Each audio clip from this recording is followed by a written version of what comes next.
Hey, thanks for joining us for this week's Spirecast. You know, I've been loving the chance we get to revisit hearing some messages from the past two conferences. Of course, 2019, we were live. 2020, like everybody on the planet, we were digital.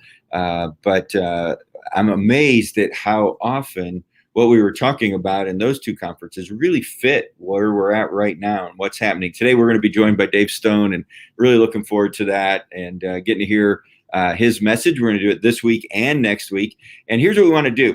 We're going to do a giveaway this week for the golf outing at the Spire Conference in Nashville. It'll be at the Gaylord Springs Golf Links. Beautiful course.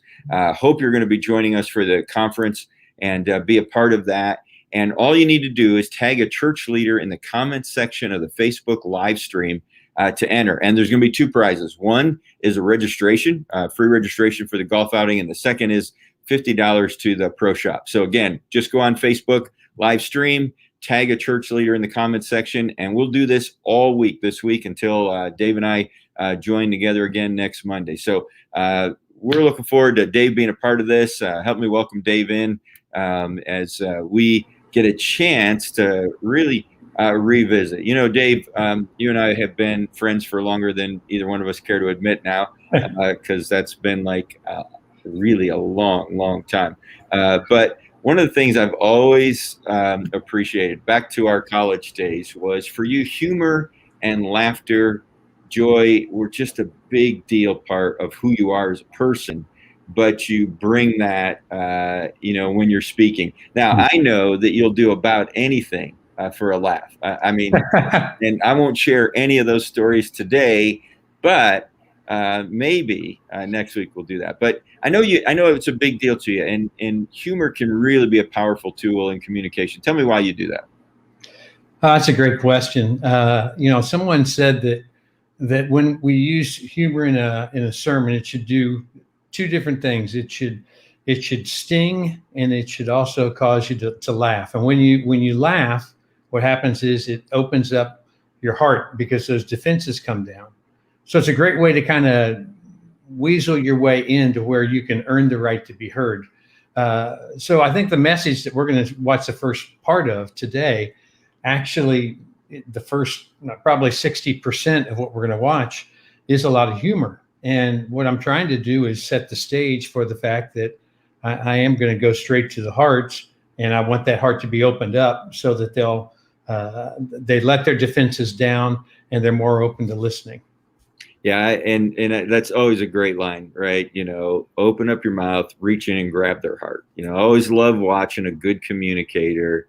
If you hear a humor line, if you hear a story that's got, I always lean over to whoever I'm with, say, okay, watch what's coming next. Because and you do that so well. Now, I'll admit this first part of your message, this little sketchy stealing the Marriott bathrobe was kind of an issue. But hey, let's watch this. Looking forward to it.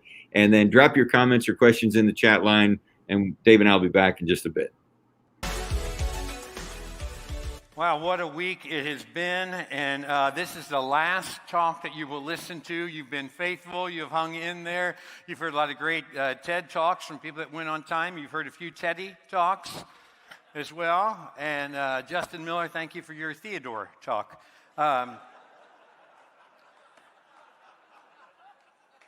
we had a complaint box. We had a few complaint boxes, and one person said, hey, I can't see the screen. It's not big enough. Work on that. Can we please take an offering? So sorry, we didn't take an offering. One person said, can we have a breakout session to help my self-image?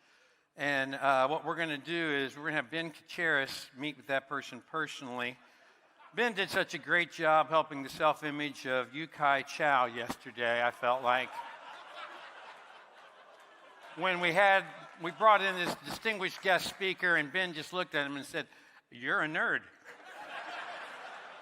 And I thought, oh, hey, I know Ben. He's going to come back with something much nicer. And he did. You're a geek. So we're going to work on these things for next year. It's a work in process, but what a week of inspiration, of learning. I will say this. My favorite illustration, and I have written down so many notes, my favorite illustration was Ashley Wooldridge with the hand and the thumb. How many of you all love that and you're going to steal that, right? Yeah, that was incredible. And it also got me thinking about how a foolish selection and the elimination of the wrong finger could radically change life as we know it.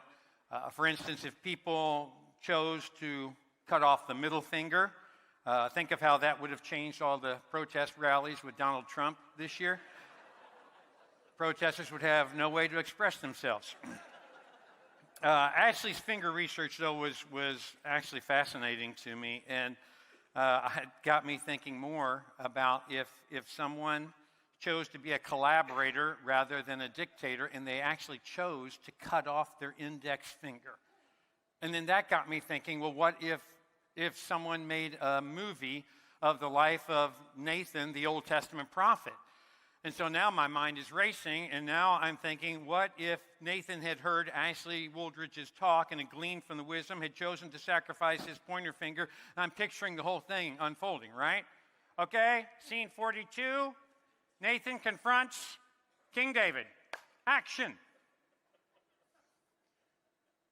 Thou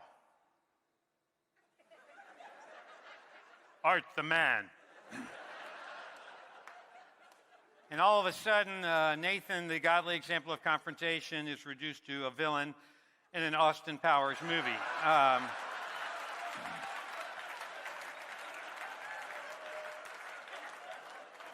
But that got me wondering, what would have happened if earlier in David's life, what if he had heard Ashley's illustration about the hand?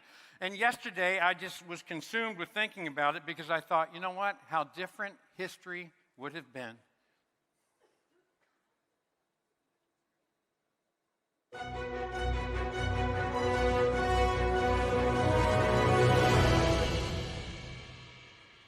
Our top story here today at WSPR is the tragic accidental death of the biblical character, David.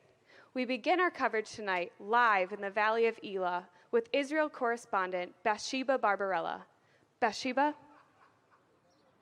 Thanks, Megan. A sad day here today.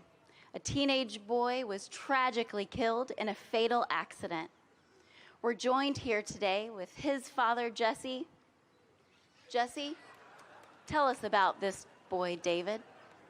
I'll tell you, my boy named David, he could play and sing. He's a normal kid. I mean, he always wanted to be king. You know, every kid wants to be king, right? And we told him, well, I said, you can be anything you want to be, you know. And he was actually taking leadership classes online. And early this morning, he was at one of those classes, and he watched a talk on leadership from a guy in Phoenix, and talking about the hand and the thumb and everything. And it was the craziest thing, because after it was over, the talk was over, he went and got a knife from his mama and chopped off his thumb. Yeah. That's terrible. Yeah, I know it. You know, what are you going to do? Teenagers, right? Crazy. But you know, my wife, she went and got him some Neosporin, put the Neosporin on there, and I felt like that made a difference. And I think that helped, and he said that he was fine. So he said he's going to go down and work on some worship songs and go down the Valley of Eli. He'd love to, do a slingshot down there. And I'll tell you, he'd never met a stranger. He just was constantly teaching people how to do the slingshot thing down there. And, evidently he did not know the research, because anybody who's done any research on the hands knows you can't. I get choked up just thinking about it. You can't release the rock if you don't have a thumb. Yeah. And so evidently this is what the coroner said. Since he didn't have a thumb when he tried to release the rock, instead of going out, the rock came back and hit him in the head. And yeah. I'm so sorry. It's good for me to talk about it. But in this case, David Stone actually cost him his life. I'm so sorry. Really, I'm sorry. Thank you. I wish you could have met you. I really wish I had known your son. Yeah. I think he would have enjoyed slinging with you down there. Back to you, Megan.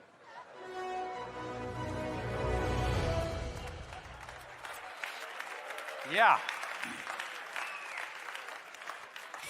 Spire Conference, it's a new day. I hope these past few days you've laughed a lot, you've made some new friends. The mission of Spire is to encourage and equip leaders who inspire a movement of healthy, growing churches, and that's our prayer. But what happens when the leader's heart grows tired? Recently, I sat across the table from this man who had been in ministry for 20 years, a man who has more creativity than most of us in this room, a man who has more joy than most of us in this room. And he looked across and he said, I'm thinking about leaving the ministry. It wasn't a threat. It was just an honest statement that was emerging from the depths of his heart, from a painful season of ministry with the ugly underside of church life, a part that you never plan for, but it's part of living in a fallen world. It's part of having churches comprised of imperfect leaders and imperfect members. And my first response was, hey, man, we need you. You have had and are having a tremendous impact. Please don't even think of stepping down to do something else. He has a good heart. He has the heart of a leader. It's just a tired heart. And I understood where he was coming from. You see, I've had similar conversations like that with others in recent months, and there are some seasons in ministry where it just seems that the valleys are deeper and the mountaintops are few and far between. So for the next 15 minutes, I want to talk about remaining faithful over the long haul.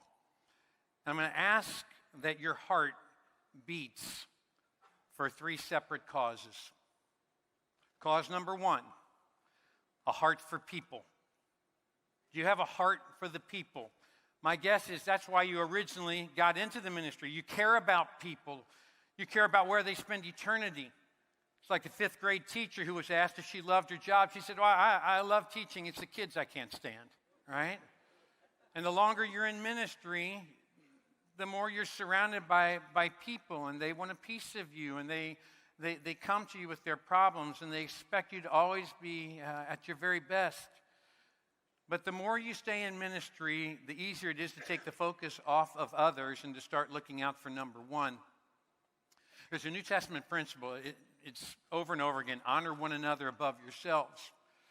And when ministry becomes more about you than it does about others, that's a sign that you're on the verge of heart failure. And it can happen to you regardless of your role, regardless of the number of staff that you have at your church, regardless of the size of your church. Pride is no respecter of persons. And Satan will use whatever he can to diminish your heart for people. His weapon can be either success in ministry or failure in ministry. It may be a celebration of an accomplishment, or it could be an extended personal pity party that you're having for yourself. It doesn't matter. Satan will just adjust the script, and he will say anything to get you to put the spotlight on you and to take it off of others. And you cannot be effective over the long haul if you neglect the biblical principle to honor one another above yourself. Because I'm telling you, entitlement erodes your effectiveness. It doesn't do it quickly. It does it over time. It gradually dilutes your leadership value. After years in ministry or years at a church, we start to think that we deserve some perk or some recognition because of our longevity. The Bible says in James chapter 4, verse 6, it says, God opposes the proud, but he gives grace to the humble. So when you choose to move in the direction of pride, you are choosing your team. And the team that you have selected is opposing the team that God is on. And that's a choice that you're making. It's a choice that I make. And one way that I've tried to keep a heart for people through a long ministry is by working hard at learning the names of people, because it has caused me to focus and fixate on others rather than on myself. And I still struggle with fixing my eyes on myself, but this is one way that helps me. If you came up and I showed you my phone, I would take you to my note page, and my note page is just filled with all these different categories, and it's just, it says TSA agents, and I've got a whole thing for anybody at the airport. I've got any restaurant I eat at. I have every name of the workers that are there. I have all of the different people who have visited church. I have all the visitors that I've met in the last year. Why do I have all those things down there? Is because when you say someone's name, it's the sweetest sound to them. And when you say somebody's name, all of a sudden you have communicated to them that you have value to me. When I invite everybody at the post office to come to an Easter service or a Christmas service, and I go to them individually, or I write them a note, or I text them something, do you think the odds go up that they will come with me because I know their name, or did they go down? People matter to God, and they are looking and longing to know if they matter to you. And if you want to be a more effective ministry person this week than you were last week, then take a genuine interest in people. And if you do, they will catch a glimpse of Jesus. And do it outside of your city. Do it in places where there's no benefit for your church. Beth and I, we pray daily that God will cross our paths with someone that we can just encourage. And I could tell you 4 stories from the last 12 days, and I could tell you a different name in a different place of how God just showed up in some incredible way and brought someone to us just through interacting with people. The longer you stay at the same place and the more your church grows, the greater the tendency is, though, to pull away from the very people that you are paid to pastor. And Satan will whisper, oh, hey, those people will wear you out. And worship team, if you're not careful, you will begin to seek the refuge of the green room rather than the availability of the lobby. And preacher, if you're not careful, you will bypass the down and out when you're shaking hands in order to greet the upwardly mobile. For those of you who work in guest services, if you're not careful, you will become more concerned with how that room looks than you will be with the very nervous people who walk into that room. Jesus had no agenda other than to make himself available to messy, hurting, and lonely people. But it's got to be a heart issue. You have to have a heart for the people. So let's make certain that when we talk about building the kingdom, that we are referring to his and not ours. Dave, I love how you take and move us from one place to another. I'd forgotten how funny that skit was, actually, and just how quick you were on that. But then bringing us back to the heart for people. Not everybody knows how long you were at Southeast. You had such a long run there, and several roles. Just give us a quick rundown on that for everybody. Yeah, I was there for 30 years, and the common thread throughout all of it was preaching. So when I came I began sharing the preaching with Bob Russell, and I did a little bit more each year. But I started off as a college age minister, and college age and preaching understudy, and then I also worked overseeing the publications and communications. Another stretch, my other half of my job was overseeing our entire relocation project, where we moved 8 miles away and built large facilities. And I did that for about 4 years. I was the media spokesperson for most all of those years until I became senior pastor, and did that for the last 14 years. Yeah, just such a long run. I know we've kind of journeyed together as 28 years at LifeBridge, and Yeah. One of the things I know you have to do if you're going to lead that long in a place is kind of reinvent yourself, and look at different seasons. But also, it's the investment we make in people, but in staff. Matt Steger asked, what have we found to be the most effective ways to lead our staff to have a healthy heart? What are some things because you worked hard at that at Southeast, you invested a lot in staff. Yeah, we felt like, and going back to the joy and the laughter part that you talked about earlier, we want it to be a fun place. We want it to be a place of joy. We want people to look forward to coming to work. So we would put a lot of effort into monthly staff meetings and make certain that was something that they were excited about coming to. A common thread when a person would come from the secular environment and then come to Southeast would be people would say, man, I went to staff meetings all my life at this other place, but I can't wait to come to these. So we tried to make it fun. We tried to shake it up to where they would get to know people from other areas, maybe that they didn't spend a lot of time with. The other thing is, I think just that through osmosis of going to lunch together, of pouring your heart out to one another, of walking past somebody's office and just say, hey, can you share some prayer requests? Here's some that I have. And when you pray for people, it's amazing how you draw closer to them. Those are just a few intentional ways. And in more recent years, which probably works better for a larger staff than a smaller staff, was just professional development. Mm-hmm. And we would offer electives once a month, and they were to pick 3 electives that they were supposed to go to on something that would help them grow in whatever areas they wanted to grow in. Yeah, I always found too that one of the things, and I watched you do this with your staff, was when had those opportunities to ask them how they were doing, and they would start talking about, well, we're doing this in youth ministry or worship or whatever it was. And I'd say, no, how are you doing? Tell me what's going on in your own world. And, I don't know if we do that enough. And here we are in this long season. One of the best lines I heard out of the 2020 conference, and I know we were standing next to each other when we heard it. Dave Dummett said, "If you're tired of ministry right now, you're probably doing the wrong thing. But if you're tired from ministry right now, you're probably doing the right thing." And I think that it really is a check on our own hearts. And as leaders, we have a responsibility to pay attention to our staff. And COVID has just flip the world on end. What are you hearing from pastors right now? Well, what we're this is airing right now.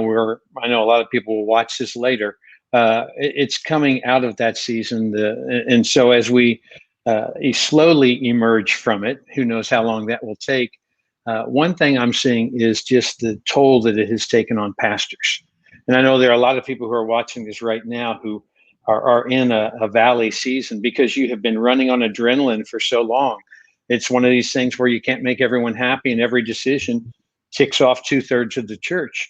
I have a phone call with a number of pastors that takes place once a month, and I did it all throughout COVID. And a few months ago, I asked a question. There were 16 people on the call at that day, and I asked the question: how many of you all are more discouraged in ministry and in what's going on right now than you've ever been? And Rick, 14 of 16 hands went up on the Zoom call. Mm-hmm. And I got a phone call afterwards, or a text message afterwards from a preacher, and he said, "Hey, I'm on my study break. I've been gone for 3 weeks. That's why I didn't put my hand up." He said, "If I wasn't on my study break, if this was 3 weeks ago, my hand would have been up."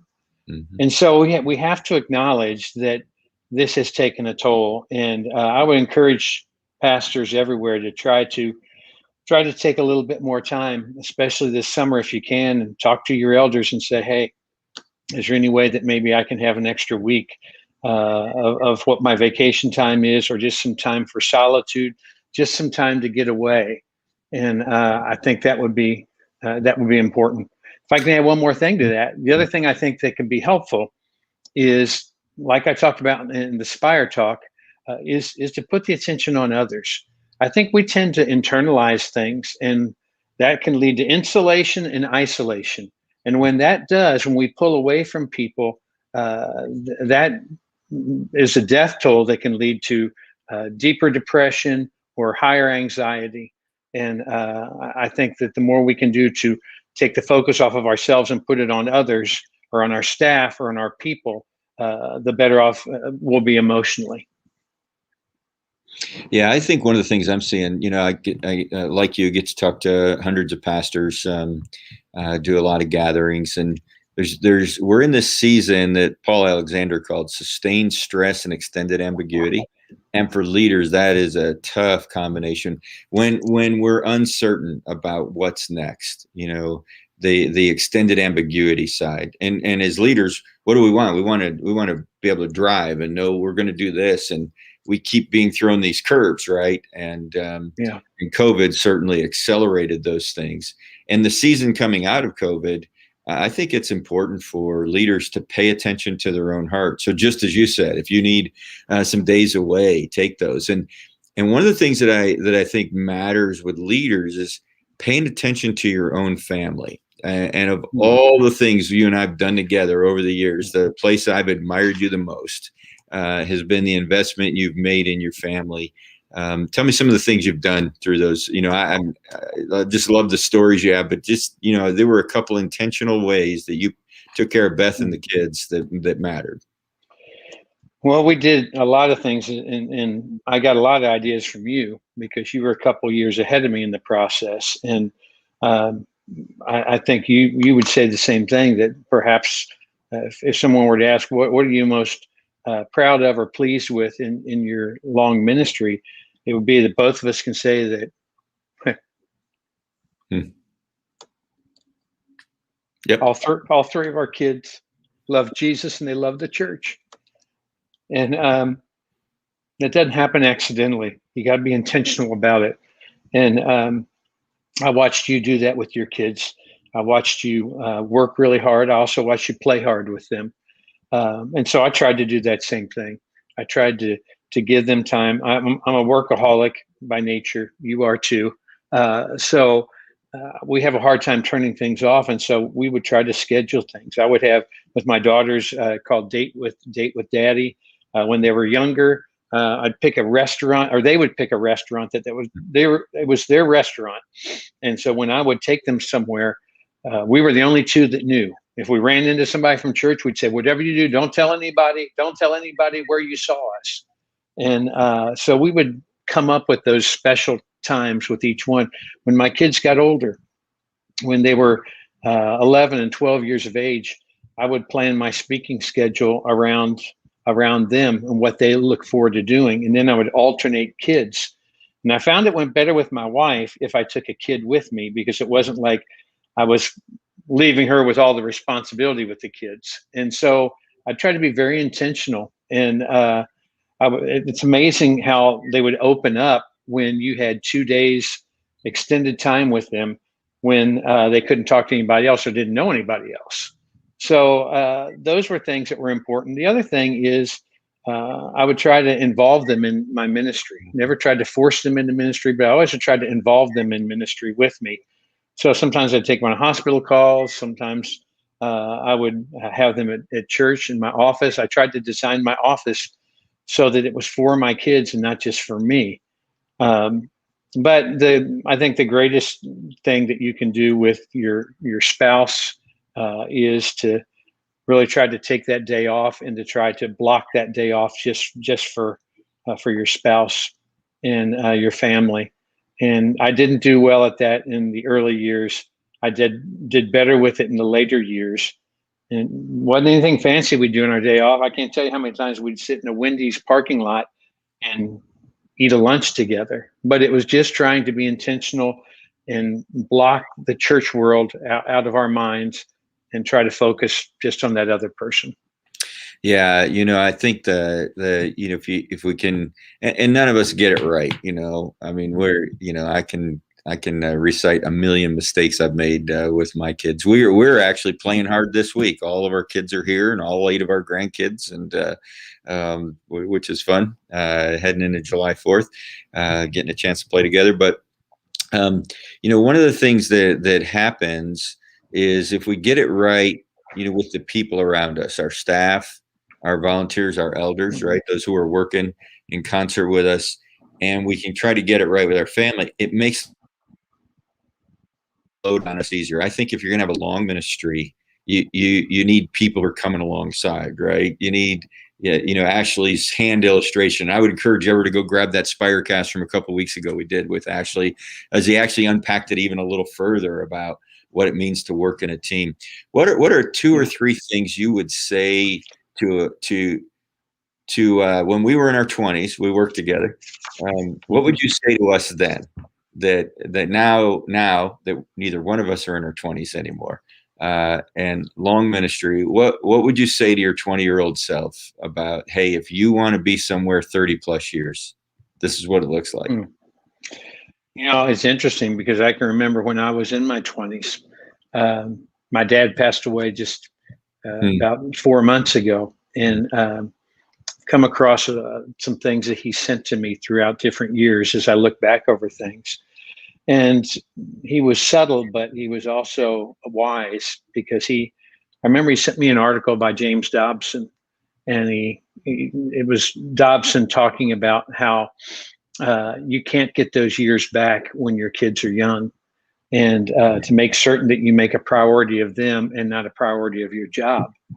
And I remember when he sent that to me, at first I was a little, I don't want to say agitated, but I was a little taken back because it was subtle, but I knew what he was doing. And then I read it a second time, and I realized that it was an article that was tailor-made for me. And my dad was perceptive, and he wanted me to change some habits. And one of those was taking a day off. The other thing I think that happens with us, and I'll talk about this a little bit more next week, is there's a tendency for us to get wrapped up in our ministry, to get wrapped up in our numbers, more so than our relationship with Christ. I think I had a line in this first part of this talk where I talked about Satan will attack you whether it's through the success of your ministry or whether it's through the failure of your ministry. I remember one time Craig Groeschel telling me, he said, don't blame yourself when the attendance goes down, because if you do, you'll be tempted to praise yourself when the numbers go up. And there's a lot of truth to that. And if we were to be working for an audience of one, whether we're in a season of growth for the church, or whether it's a season of just sustaining, or whether it's a season where you're pruning in order to get a more pure congregation, whatever it might be, we've got to make certain that we're drawing closer to the Lord, because he promises that he'll draw near to us.